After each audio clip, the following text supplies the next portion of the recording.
Greek. As the national mover of the year and Florida's most preferred, Good Greek will make your move a home run every time. Whether it's across town or across the country, trust America's best mover to get you there safely. Schedule your move today at goodgreek.com. The official mover of your Miami Marlins and national mover of the year, Good Greek. Good Greek, moving and storage.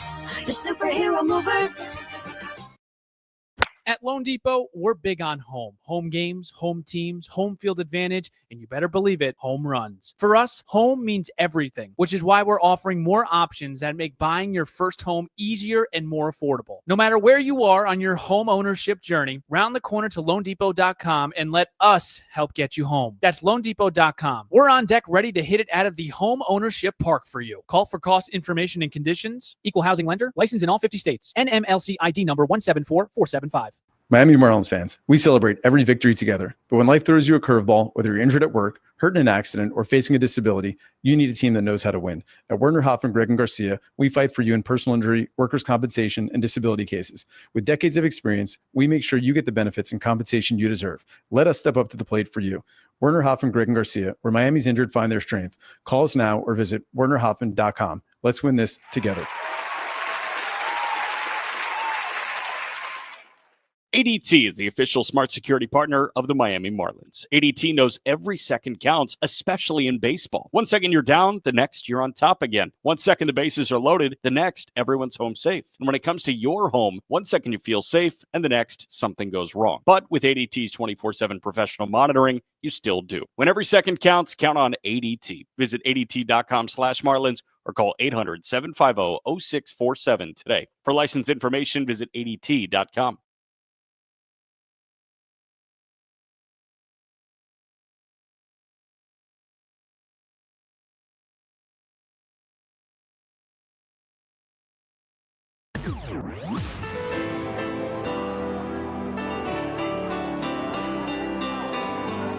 Thanks for listening to Miami Marlins Baseball. Marlins Baseball is brought to you by ADT, the official smart security partner of the Miami Marlins, and Norwegian Cruise Line. Experience more at sea. With the 10th Inning Show, here's the voice of the Marlins, Jack McMullen. Well, the Fish get a win. They avoid the sweep at the hands of the Toronto Blue Jays on Sunday afternoon. 5-3, the final score at Loan Depot Park. Jack McMullen, Gabby Sanchez taking you through the 10th inning show here as the kiddos run the bases at Loan Depot Park. Another good crowd today. They saw a heck of a start from Yuri Perez. The only 2 runs against him came in when he was actually out of the game. It was in the 7th. He went 6 innings plus. 2 runs on a 3-run home run from Dalton Varsho off of Lake Bacher. Yuri was untouchable for 6 innings today. The fastball was untouchable today for 6 innings of work when he was out there. You could tell that he kind of labored in that 7th inning when he came into the ball game. All of a sudden, that fastball velocity came down. That's something that he's just going to start to kind of learn more and more. What I did like is that he just said, you know what, against a good team sometimes, you got to just start off at 100%. You can't just be like, let me grow into it or work into it, because at the end, that first inning, they might score 2 or 3 runs because all of a sudden that fastball at 95 is not the same at 99 to 100.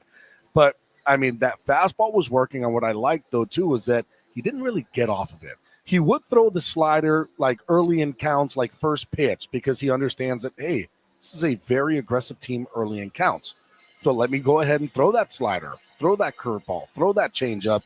But it was all to just get to that, here's 100 for you. Try to hit that if you can. Yeah. Offensively, Eric Wagaman, huge swing. Huge swing. Jacob Marcy, huge swing. 3-run triple from Jacob Marcy out to left center field. I want to start with the Wagaman homer because it really does feel like this guy is starting to not recalibrate, but like really find the flow as he enters his final month of the season. We always talk about the streaks, like hitter streaks, where all of a sudden, like, there's going to be times in the season where things aren't going your way. And it could be that you're hitting the ball good. It's just they're not falling. And then there's going to be times of the season where you're seeing the ball like a beach ball, or it's not really seeing it like a beach ball. You're seeing it slow coming in, and you're able to kind of see the spin, and you're on pitches. For me, that's where Wagaman is right now. Like, he is seeing it. He is recognizing it early, right out of hand. He's able to stay back. The swing that he took, the home run, like, that was not a, like, oh, let me hit a homer. Right. It was, like, nice, easy, like, compact swing through the zone, stay on it, drive it through the park. And he's got the power. I mean, he's got the height. He's got the build. Like, he's a big man, and he just showed off that power. It was like 108 miles an hour off the bat, just nice and easy swing. Marcy Mania, Marcy Magic. What do we like? Mania. Marcy Mania. I feel like I'm a Marcy Maniac. Yeah, right now. I'm the Marcy Mania because I don't think it's magic anymore. Like, it's just that he is just unbelievable at the plate. I go back to his first AB, and Gosman threw him with 2 strikes. He threw him a fastball right on the outside corner. And I started to think, like, is Marcy just not seeing the ball right now? Like, what is it? And then you start to realize, like, no, he was just sitting on a split finger, didn't get it, so didn't swing. He was like, it's not the pitch I was looking for. You got me, tip my cap, and I'm going to go to the dugout. And then what happens when he gets the bases loaded? Same exact count, same exact situation, but this time he got the split finger, drives it to left center field. It was like he set him up here thinking, oh, I went to a fastball my first AB against you with 2 strikes. Now I'm going to go with the split because you're going to probably thinking it's a fastball. No, he was like, no, I'm sitting on that split finger knowing that you're going to throw it at some point, and I'm going to be ready to attack. It was up in the zone.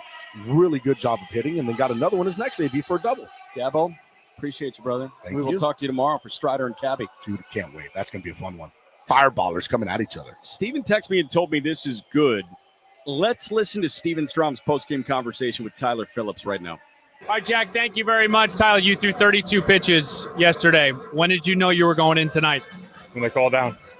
And you were ready to go? Yeah, I'm ready. They call down, I'm pissed off, I'm ready to go. Why do you get so pissed off? I don't like hitters. How did you get through that 9th? Throw the ball over the plate. How long does it take you to cool down after a win? I never cool down. And the slapping, what was the level of slapping when you came on? Pretty hard, my face is hot. Yeah.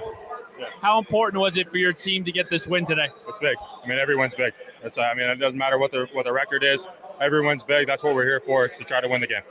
What has this organization helped you unlock for your career this year? I think just be yourself. Go out there, do what's you. Whatever's going to make you successful, that's what you do. And this team, I see it. We're a lot of young guys, and when you play for each other, have some fun with it, that's what you got to do. Great win. You're scaring me. Go to the clubhouse. Thank you very much. That's a pitcher's mentality right there. That was awesome. The only thing that would be better if he was a lefty. Like, that was it. Again, this guy, he feels like almost like a method actor in the bullpen right now, and it's just perfect. Oh, all right, an angry, ticked off Tyler Phillips after this one. Highlights when we come back. It was a good win for the Fish on the Marlins radio network. Ball games. 2-1 pitch. Augustine hits one high in the air, out to left and deep. That is monster bound and gone. That went over the monster and over the El Tiante Hart. Augustine Ramirez with a monster blast. It's homer number 18 on the year. The second homer for the Fish. It's 7-2. Red Sox in the top of the 7th. 1-1. Wagaman drills out to left center field and deep. That is monster bound, and it's gone. Wag attack over the monster. Eric Wagaman smashes a ball. Perfect no more for Crochet. He went 7 up, 7 down on cruise control, but Wagaman caught up to the heater. The 9th home run that Crochet has allowed on the four-seamer this year, 111 miles an hour off the bat, and that opens scoring. It's 1-0 Fish in the top of the 3rd. Pitch that I could hit. Pitch again. That one past the dive of the third baseman Bregman into left for a base hit. That brings in X, and Liam Hicks waits out Whitlock. He shoots an RBI single the other way, and it's a 1-run game. The tying run in scoring position with 2 men gone at the top of the 8th. It's 3-2 Boston. 0-1 pitch. That one hit well out to right center field. Rafaela on the move. Back to the track. At the wall. And it's gone to tie the game. That ball just kept on carrying. Dane Myers with a leadoff solo shot to right center into the Boston bullpen. Knots this game at 3. Anthony Bender is readying in the Marlins pen. Marcy drills the ball out to right. Down the line towards Pesky's pole, and it's gone. How about this rookie, Jacob Marcy? And you're listening to the 10th Inning Show on the Marlins Radio Network. 10th Inning Show rolls on. Let's run you through the highlights. Not much to play for you today. The scoring came in bunches when it did, but thankfully it was the Marlins that came out on top 5-3 over the Toronto Blue Jays in the series finale. How did this one sound? Well, scoring opened the bottom of the third against Kevin Gausman from who else but Mr. Eric Wagaman. 2-1. That one lifted high in the air deep. Left center field. Varsho is back at the track, and it's gone! Wag attack! This guy is hot! Solo shot. Homer number 9 on the year for him.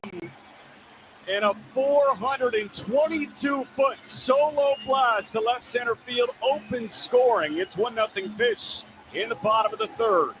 So that was the initial blow, but the big blow against Kevin Gausman actually came in the bottom of the fifth. Troy Johnston hit a leadoff single. Then Eric Wagaman followed with a single. Javier Sanoja tried a sac bunt. Unfortunately, the catcher Tyler Heineman threw Johnston out at third, so the runners at first and second. Then Xavier Edwards drew a 4-pitch walk, so the bases were loaded for one of the best hitters in baseball in the month of August, Jacob Marcy, and in his 23rd Major League game, a humongous knock. Blew it open. 2-2. Marcy drills one out to left center field and deep. Varsho is back. He won't get there. And one hops off the wall. 1 in, 2 in. Here comes X. He will score. Throw it home, and Marcy to third on a 3-run bases clearing triple. This kid, it's Marcy madness right now. And it's 4-0 Fish in the bottom of the fifth. Marcy Madness. It wasn't Marcy Magic. It wasn't Marcy Mania. It was Marcy Madness. There we go. Crooked number from the Blue Jays. In response to that, it was in the top of the seventh. Yuri Perez was on cruise control through the front six. And then he allowed a leadoff single to Bo Bichette. He then walked Ty France, and that was it for Yuri. Lake Bacher came on, and a hot hitter in Dalton Varsho open scoring for the Blue Jays. 2-0. Varsho swings. He hits it well. Out to right center and deep. Marcy back. That is gone. This guy is power-packed this year. And this game just got mighty interesting. In game number 43, that's homer number 15 for Dalton Varsho. And a 3-run blast makes it 4-3 Marlins, the top of the seventh. But some insurance a half inning later. The answer back inning. A double from Marcy to right center. Augustine Ramirez did his job. 1-1. That one lined up the middle. That is down for a base hit. Marcy around third. He will come in to score, and the Gus Bus does drive him home. Augustine Ramirez with an RBI knock, and that's some breathing room for the Fish. 5-3 in the bottom of the seventh. And the answer. So it was 5-3, and then the biggest point in the game. Back-to-back walks issued by Lake Bacher. Put 2 on with 2 men out in the top of the 8th inning. Vladimir Guerrero Jr. got his one and only plate appearance this weekend. Vladdy Jr., the $500 million first baseman for the Blue Jays, has been dealing with a hamstring issue. The manager, John Schneider, did say that Vladdy would be available off the bench yesterday. It didn't happen yesterday, but it happened today. Ronnie Enriquez came into the ballgame. He faced one hitter. Ronnie did his job in the 8th.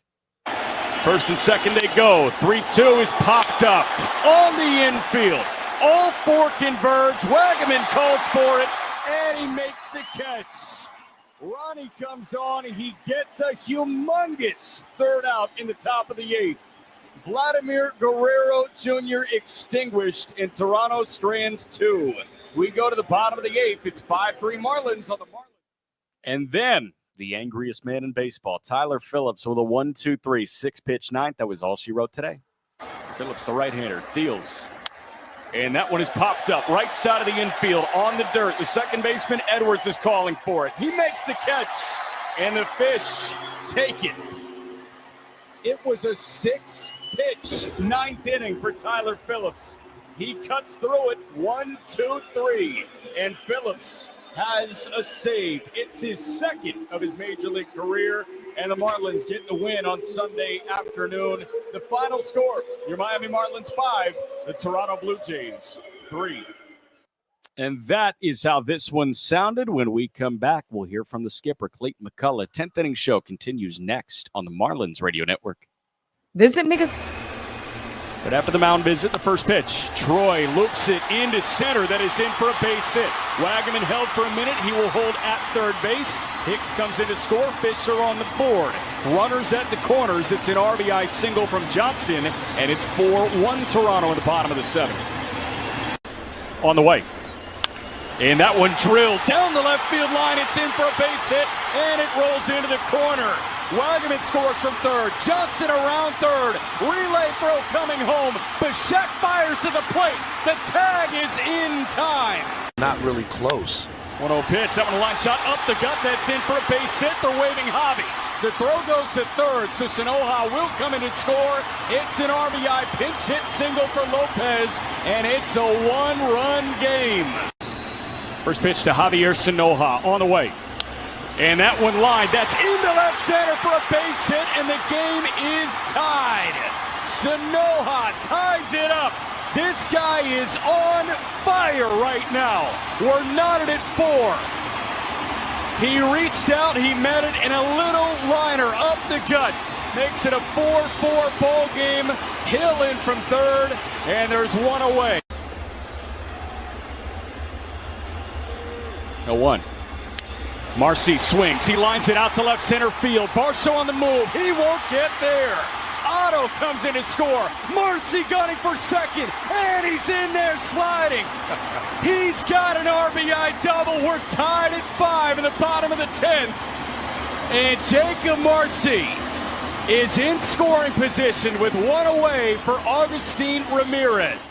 $49.99. Plus, you're getting all the latest Apple Intelligence features too, like Cleanup, which removes distractions from photos with just a tap. Visit your nearest Boost mobile store for full offer details. Apple Intelligence requires iOS 18.1 or later. Restrictions apply.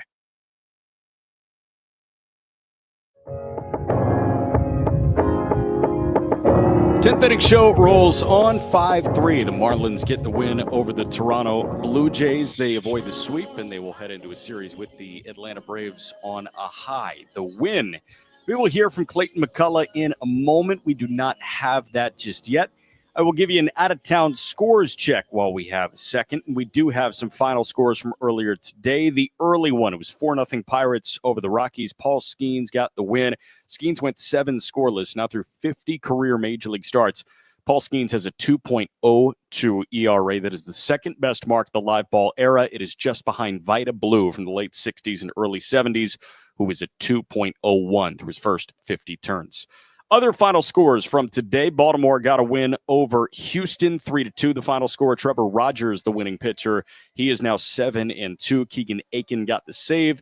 Phillies, they beat Washington 3-2. Ranger Suarez, the winner, his 10th win on the year. Orion Kerkering got the save at Citizens Bank Park. And Atlanta did beat the Mets 4-3. Tyler Kinley, the winning pitcher. Raisel Iglesias, the save. Mets bullpen takes the loss in the form of Gregory Soto.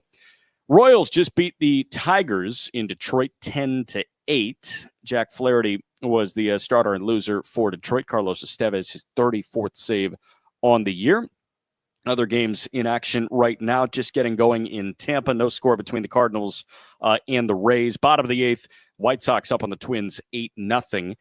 San Francisco and Milwaukee doing action at American Family Field. They're in the top of the 7th. It's 3-2 Brewers. Stretching in Arlington, it's 4-0 Rangers over the Guardians. Top of the 3rd in Anaheim, it's 1-0 Angels over the Cubs. Jameson Taillon against Kyle Hendricks, who is starting this ball game against the team that he really broke out with, the Chicago Cubs. So again, 1-0 Angels in the top of the 3rd.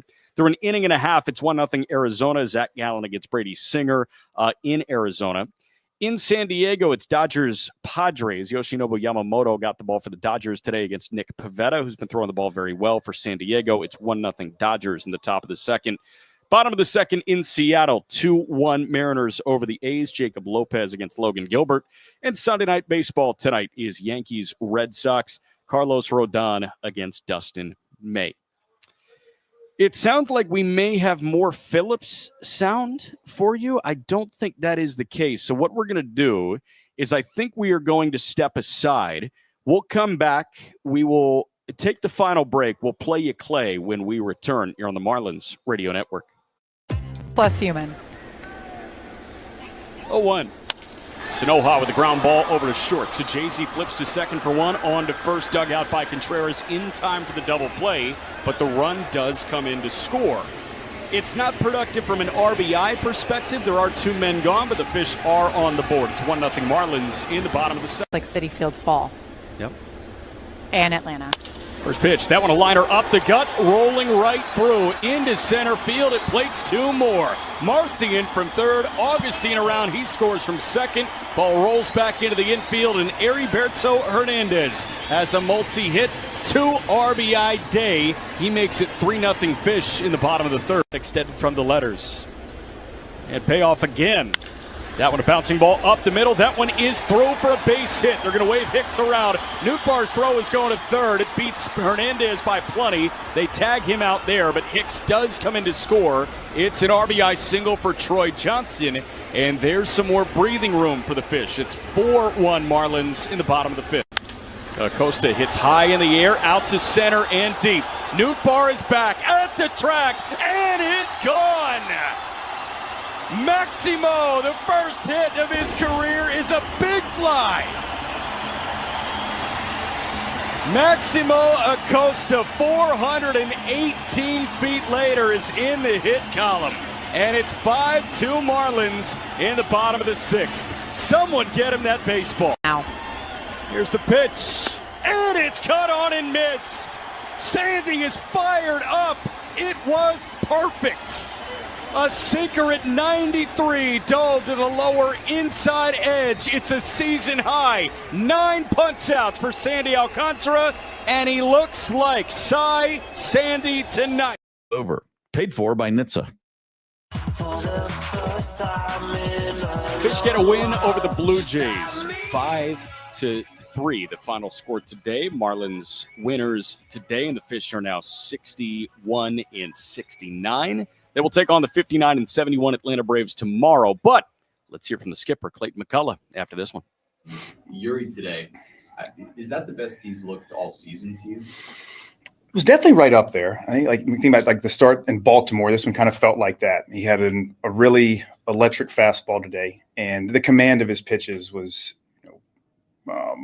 was great. And I think he utilized all of his stuff as well around it. He had a good fastball. You could tell that they had to then start to, try to get to it, cheat a little bit, opened up. His slider was good today. He mixed in some really good changeups. So I thought him and Liam did a nice job of, utilizing his whole mix, but his ability to pound it with, his fastball and gain count leverage was a big reason why he was able to be so efficient and to get where he got to in that game today. And so, great outing. Jacob Marcy with the bases clearing triple the other way, pitching him a lot that direction. He's in over 500 runners in scoring position thus far in his career. What is it about his approach that allows him to be so successful in those moments? Yeah. Jacob, he's shown really since the first game when he got called up was he's incredibly selective. He's able to use the entire field, and that was another sign of it today in a big spot there to just take the pitch and hit it where it was and drive a ball to the opposite field gap like that, cash in some runs. So he's put together really every at bat you feel like he's going to get into an at bat. He's going to get off swings when it's pitches in areas that he's looking for. So he continues to impress each day. Anything there? You got runners on first and second.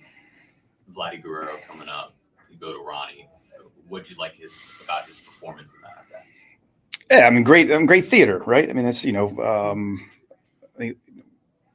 after yesterday, we knew we were, it was a little tight today, and we needed to get out of Yuri what he did in the lake, to give us 1+. At least be able to go back out there, and then at that juncture, it was a spot where the game could flip right there. Ronnie has been one of our best relievers, and felt like that game there was the moment. And for it to be Vladdy versus Ronnie, it was fun. And Ronnie came right in, got ahead, and Vladdy's a tough out with his ability to spoil pitches, and he laid off a couple of good sliders, and Ronnie had the courage to throw another one there 3-2 and get him to pop up. So good moment, big moment for us to win that moment there, and then Philly going out for the ninth and just attacking and making quick work. So really stout job by everyone that came in today.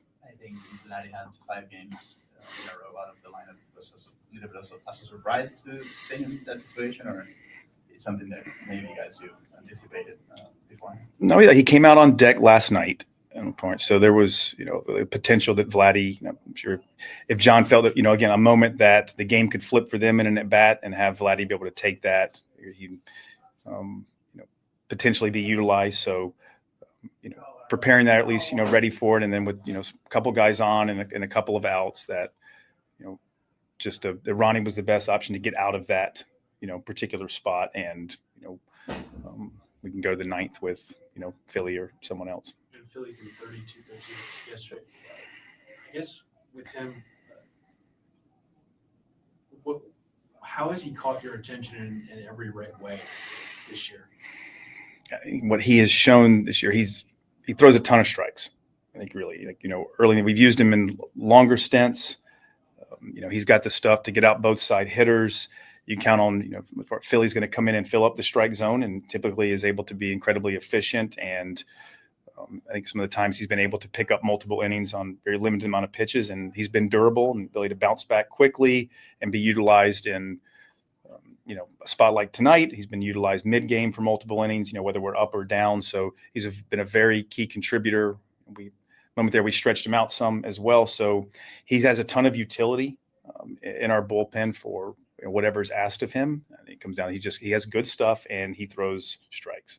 Take us through that 7th inning with Yuri. He allows the squid hit to Chet. Then he walks France and he faces Varsho. Is the combination of him maybe being at a career high in pitches in an individual outing, plus the fact that he's coming off of Tommy John surgery, maybe influenced the decision, the conversation between you and Moskos to take him out there? Or was there maybe a doubt in your mind at some venture that you would maybe just decide to let him face Varsho, given that he had struck him out in the previous 2 play games?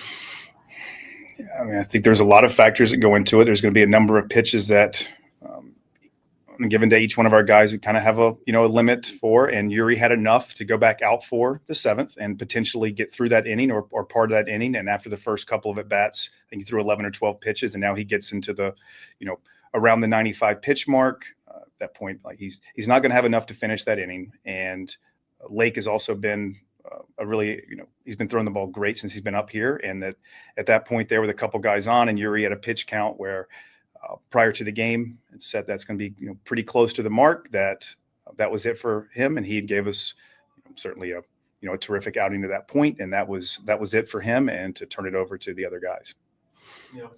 Edwards is struggling a little bit over the last 17, I believe. So what have you been seeing differently from his at bats prior to he was really on a hot stretch before that? Yeah, he's fouled off some more pitches that he usually moves forward. We've been seeing a little bit more chase kind of up and down than, when X is really good. He buttons up the strike zone and puts himself in good spots. And when he gets pitches to hit and he gets swings up, he usually moves them forward. So right now, just in one of those ruts right now where he's just a little bit in between on some pitches, and it's easy then to try to press a little bit and make up for us.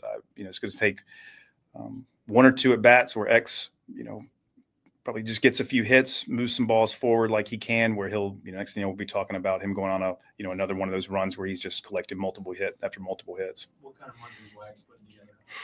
Yeah, very encouraging to see what Eric has been doing recently. We talked a while back that it seemed like he was trending with just how even some of the outs were looking. He was getting the ball off the ground again. He was taking more convicted swings, and that's what he's continued to do that now. We're seeing him drive the ball to the middle of the field. Again, for a slider today, for him to have enough back to be able to, catch it out in front like that and have enough to hit it a home run, that's a really good sign, for Eric. So do believe that saw some signs of him, trending even when maybe the performance wasn't matching that. And now starting to see some of the results, I think, catch up to him being in a better spot to get swings off and a much more confident, convicted hitter in the box. Before the home run by Wagner, Troy was thrown out on second base. Was that from the dugout, or was that running on his own? I think our guys in Smars have the green light. Smars puts in a lot of work going into a series, into a game with the opponent. And if there's tips and tells and some times to go try to do it, that we believe it's an important part of our offense and is going to be moving forward, and to give guys the opportunity and the green light to, if they get what they're looking for there, to go try to make a play. Is there a vein there? Was that's just stolen base, the same thing, or was that just his own call? I mean, I think a similar thing. You get Gus. We've seen Gus do that on a handful of occasions this year. I think Tyler does a lot of work behind the scenes, studying video and preparing the guys for moments like that when they do arise, to be ready for them. And I think it was very similar. One of them worked out and one of them didn't. Going back to Wax for a second, is there a sense of pride or almost validation that you and your coaching staff can get from the patience that you showed in him for him to now have that reward you guys with the type of month he's having? No, I think this is about Eric. I think Eric was really playing at a really high level for really a couple months and went through a tough stretch. And like a lot of players, you start to doubt yourself a little bit. It's easy to lose some confidence. You start to tinker, and we always believe there was still a good hitter in there. Like, you don't forget how to hit. You've been doing it your entire life, and go get to work with Pedro and Show and figure out whether there's something mechanically or something within your approach that can help you get back performing like we know you're capable of, and certainly believed in Eric, the entire time. And I think, a lot of credit to him for just, sticking with it, understanding that, what you do have to, you either can lay on the mat and take it, or you get up and punch back. And us, not exactly like it's been a long stretch, but about a week without an RBI form, a few games without a hit. What do you think of being able to drive that ball up the middle and drive in another very important run for you guys? Yeah. Big run for us to be able to extend that back to a 2-run cushion, and probably more so big one for Gus. To come through there and pick up that one after Marcy's double. I know he feels good about that. We needed the run, but then also to come through like that when you're struggling a little bit, always feels good. And hope that's to get one to fall can get you back in the right frame of mind and push forward, because everyone's going to have stretches where you're struggling at times, and still be back. He's done so much this year for us, Gus. He's gonna come out of it, and hopefully a big knock, as you mentioned, like that, is something that just gets him going back in the right direction. All right, that was Clayton McCullough, lengthy Clayton McCullough conversation following this 5-3 win for the Marlins over the Toronto Blue Jays. Today, story on the mound was Yuri Perez. This guy was awesome. He was on cruise control, 6 innings of 2-hit shutout baseball. To start, he did run into some trouble before being lifted in the 7th, and 2 runs were tagged on him because of a 3-run home run from Dalton Varsho against Lake Bacher. But let's hear from Yuri after his start, translated by the sensational Louis Durante.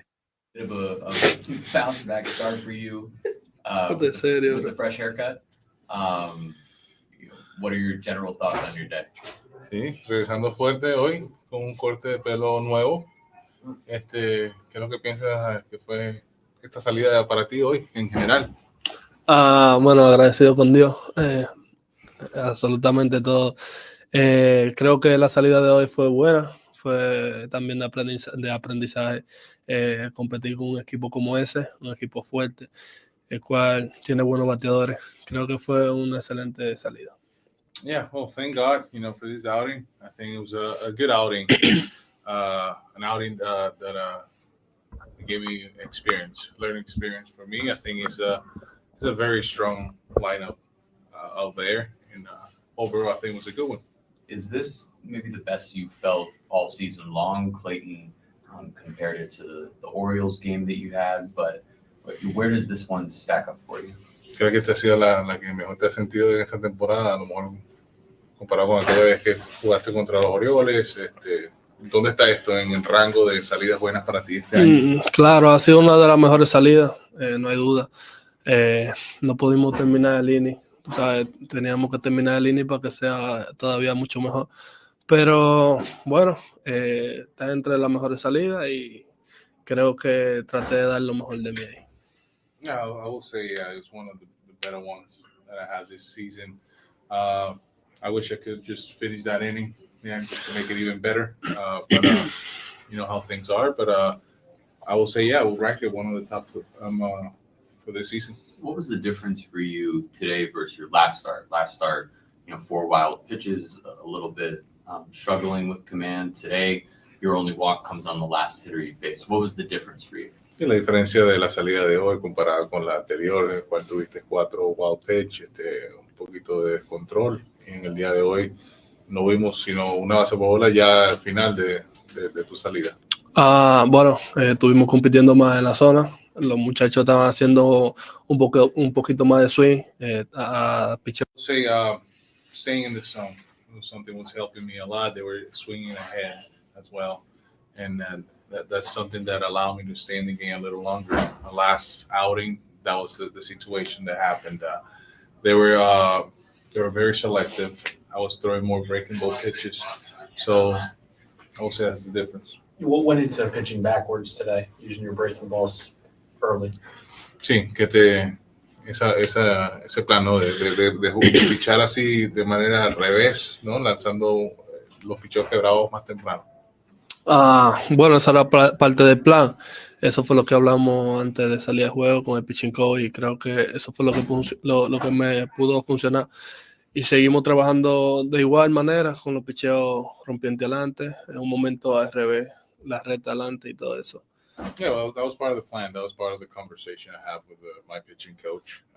Things we were going to do, how to attack the hitters. But sometimes you have to like pivot and just go the other way around.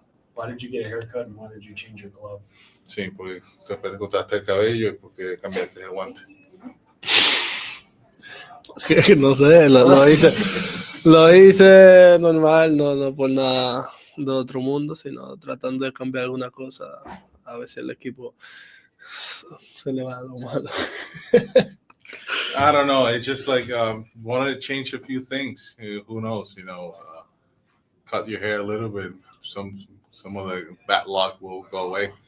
Second time in your career pitching the seventh inning, career high 94 pitches today. Just how did you feel in those later innings, physically, mentally, or any fatigue at all? How did you feel? Sí, segunda vez que te vemos allá arriba, ¿no? En el casi séptimo inning, 90 y pico picheos, ¿cómo te sentiste físicamente? ¿Fatiga, el cuerpo, el brazo, cómo te sentiste en ese momento?